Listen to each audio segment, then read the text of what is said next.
के चौसी। ए hello, Esta जी रुकी रहो। ये आगे हमारे जोगिंदर वर्मा लड़का के फूफा, इनके तरफ से 20 रुपए का पुरस्कार आया है। दोनों बुढ़िया स्वाहा। वो जिन बेटवाने दिया रुपया, अरे हाथ में लेके चौसी। अरे हम महीना ना चावो लड़का लागे तहर मौसी।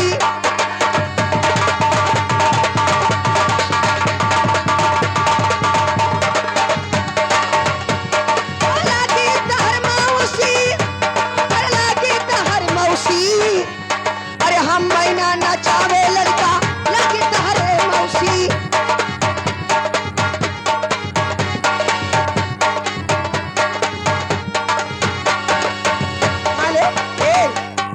हाँ, शंकर जी भैया का गाते हैं, ओ जुग जुग जिए सोललनवा,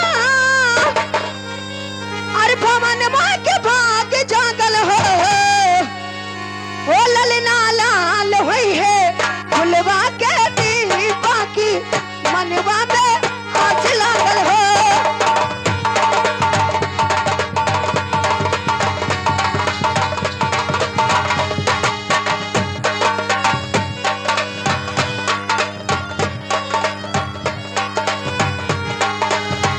जुग जुग जिए सोललनवा, भवनवा के भाग जागल हो। ओ ललना लाल हुई है फुलवा के दीपा की, मनवा में आँच लागल हो।